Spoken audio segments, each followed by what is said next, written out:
we are still joined by our guest PVL analysts Andrew Mulyakanda and Doc AJ Pareja.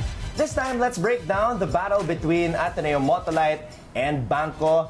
And kindly do the honors. I know you have prepared your keys to winning for this series. Well, for Banko Perlas, we've seen a lot of their key strengths, but I think one of the things that has really helped them get where they are is at the service line pa lang, they're able to already deliver strong serves. So that already breaks the play of their opponent.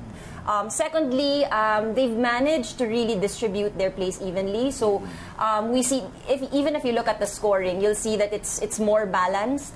It means that their plays are well distributed and they're able to make themselves less predictable for the opponent. Doc? Well, for me, the way I see Banko Perlas is right from the get-go, not being biased because I know most of them, but they're really the team that's most primed to win it because every person in each position has been primed for that position. There are no converts whatsoever, and they've been playing those specific positions for the longest time.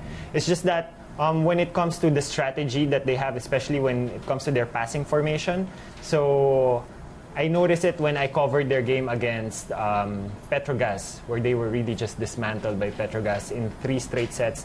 A lot of the services of Petrogas were going to Su Roses, who is an opposite player and shouldn't be passing.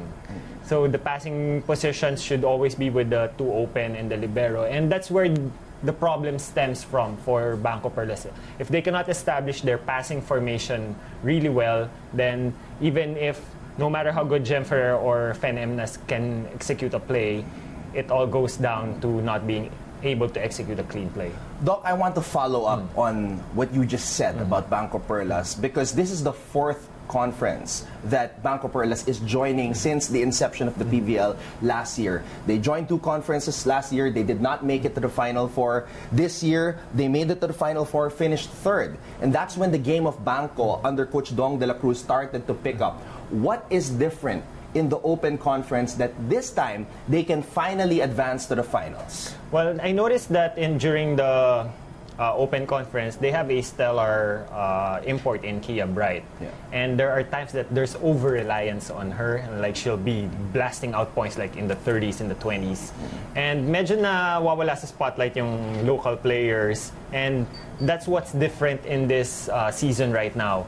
Maganda yung distribution of setting of Gem and Fen. And talaga na ma-maximize each player. And I'm yet still to see very dominant performance from the middle. But with Nicole Tiamzon and Zihar Vasho in the left wing, they've been stellar in this conference. But Banko is actually number 1 when it comes to blocking, having Bersola and Docoron. Number 2 team in blocking is Ateneo-Motolite, but they are dead last in receiving. How is it that a team that is last when it comes to receiving is number 3 at the end of the preliminary round?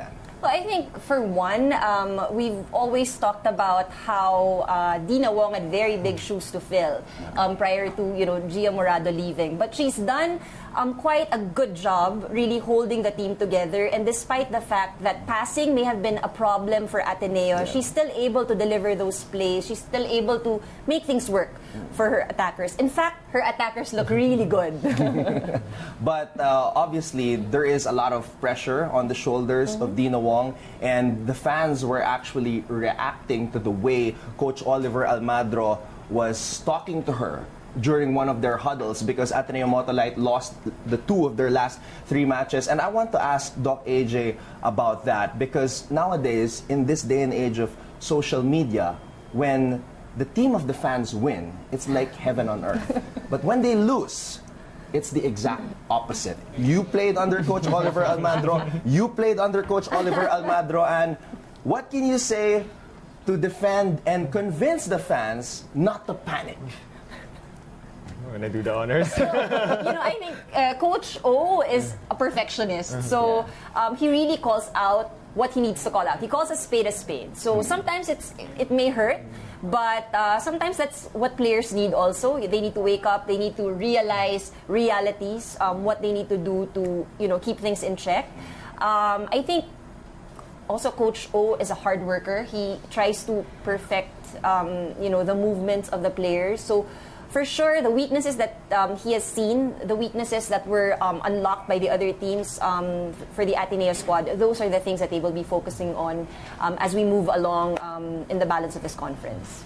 Doc, can you add to that and then mention your keys to winning very quickly for the Ateneo-Motolite team? Yeah, with regards to Coach Oliver, he always has the best interest at heart for the team that he is handling. I remember before when I was still the captain for his team, we'd clash, but I know that until now, when it comes to some volleyball perspectives, there are some clashing points. But I know that he always has the best interest at heart. Lagi niya kwento sa akin before that even when he's about to sleep, he's still imagining plays on how to activate each player. And not just what you see in court or inside the court, because he's such a father figure outside the court. He handles a lot of the personal problems of the players. So if fans think that he's going overboard when he's a little bit emotional during timeouts, that's nothing. That's nothing for the player. When you see him outside of the court, he's like almost a family member with the way he treats his players. All right, just very quickly, keys to winning for Ateneo-Motolite? Well, for me, I think Motolite has the two most dominant middles in the league. In Madayag and De Leon, they're the youngest so far amidst a pool of veteran players. So given that they're the most active, they're the most conditioned in other words. So I think that's where the reception really has to step in. Because if Maddie can do a lot of her running plays, if they can execute it, it's such a nice play to see. And you just see when Maddie has her swag doing those running attacks, it's just reminiscent of the way Abby Maraño dominated the running scene in the UAAP.